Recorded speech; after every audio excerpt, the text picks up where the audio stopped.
आपको ये जानकर हैरानी नहीं होगी कि हमारा अर्थ 71% पानी से घिरा हुआ है, क्योंकि ये एक ऐसा फैक्ट है जो इसे हम स्कूल से पढ़ते आ रहे हैं। और आज हमारी पृथ्वी में 4 ओशियन हैं, लेकिन आज सिर्फ एक ओशियन के बारे में जानने वाले हैं और उसकी विशाल आकार जानकर आप चौंक जाएंगे। हमारे सारे कोऑर्डिनेट और चारों तरफ से ढक के रखने वाला एक ही ओशियन है और उसे हम आसानी से जान सके, इसलिए इसे 4 ओशियन में डिवाइड किया गया है।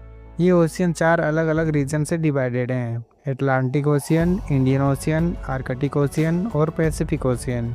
और आज हम पैसिफिक ओशियन के बारे में बात करने जा रहे हैं। पैसिफिक ओशियन इतना बड़ा है कि अगर हम चिली और पेरू के बीच से पैसिफिक ओशियन में जाकर होल करें और उसे अपोजिट साइड से निकाला जाए तो वो वियतनाम और ताइवान के करीब पैसिफिक ओशियन में ही निकलेगा। पृथ्वी पर इस तरह की सुरंग को एंटीपोड पॉइंट कहा जाता है, यानी एक बिंदु का ठीक उसका उल्टा बिंदु। पैसिफिक ओशियन इतना बड़ा है कि इसके पास अपने कई एंटीपोड मौजूद हैं। पैसिफिक ओशियन को जानने के लिए ये तो सिर्फ शुरुआत है। हमारी अर्थ का गोल चक्र यानी पूरा अर्थ का सरकमफ्रेंस 40,000 किलोमीटर का बनता है। यानी कोई जहाज एक पॉइंट से उड़ना शुरू करेगा तो उसे 40 किलोमीटर के बाद वो वहीं वापस आ जाएगा जहाँ से उसने उड़ान भरी थी।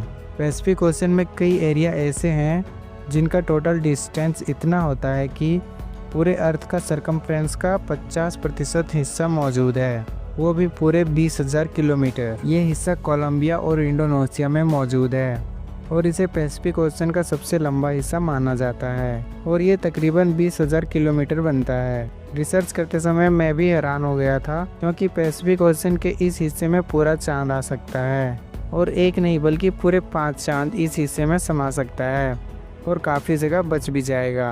पैसिफिक ओशियन को हम एक साथ चाह कर भी नहीं देख सकते। किसी शिप में जाके पैसिफिक ओशियन का अंदाज़ा लगाना इम्पॉसिबल है, क्योंकि हमारी आंखें पृथ्वी के हॉरिजॉन को देख रहे होते हैं और ये हॉरिजॉन कर्व हो जाता है, इसलिए हम इन्हें ज़्यादा दूर तक नहीं देख सकते।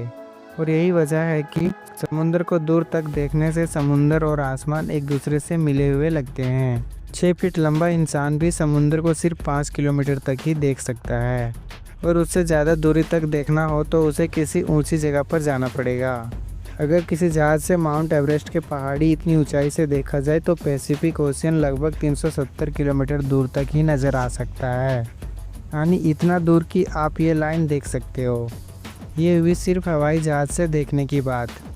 पैसिफिक ओशियन को हम आसमान से 400 किलोमीटर दूर यानी हम स्पेस स्टेशन से भी पूरा पैसिफिक ओशियन को नहीं देख सकते हैं।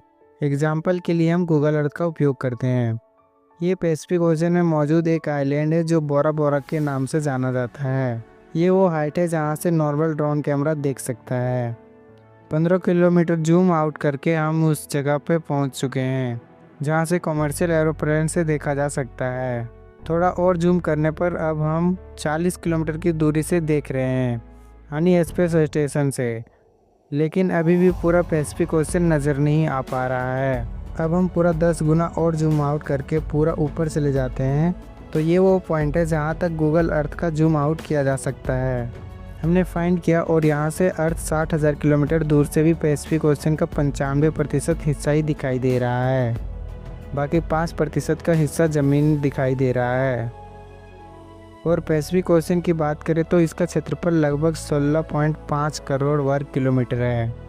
ये इतना बड़ा है कि इसमें अफ्रीका, रूस, कनाडा, अमेरिका, चीन, ब्राज़ील, ऑस्ट्रेलिया और इंडिया, इन सबको मिला दो फिर भी पैसिफिक ओशियन में जगह खाली रह जाएगी।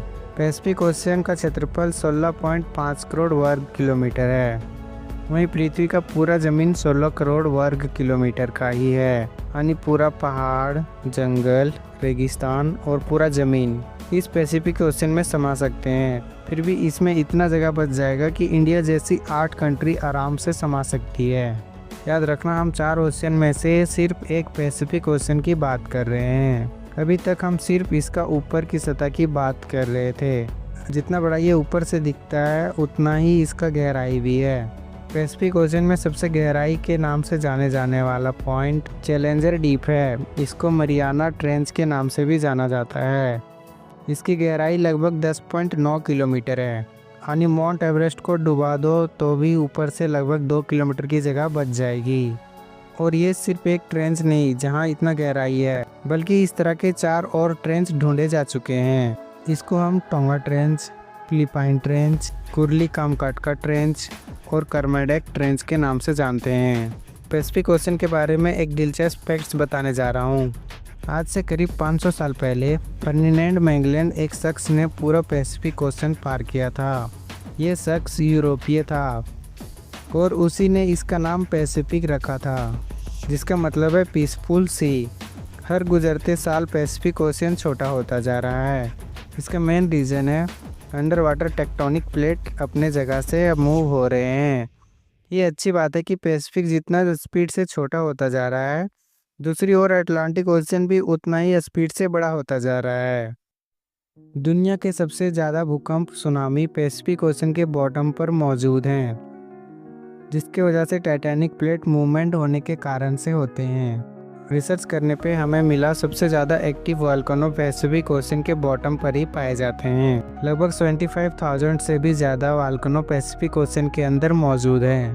पैसिफिक ओशन सिर्फ पानी नहीं, आग भी है।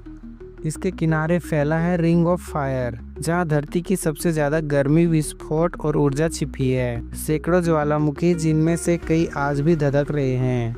इसमें से सबसे बड़ा वोल्केनो यूएसए के करीब है, जो माउना लोआ के नाम से जाना जाता है। और आइलैंड में भी पैसिफिक ओशन नंबर 1 है। इसमें 25,000 से भी ज़्यादा आइलैंड मौजूद हैं और इसमें से हज़ारों आइलैंड ऐसे हैं जिसमें आज तक कोई इंसान नहीं जा पाया। अगर आप इस आइलैंड को गूगल अर्थ में ढूंढेंगे तो 3 से 4 महीने से भी ज़्यादा लग सकता है। आज की वीडियो में इतना ही। उम्मीद करता हूँ ये वीडियो को लाइक और चैनल को सब्सक्राइब करोगे।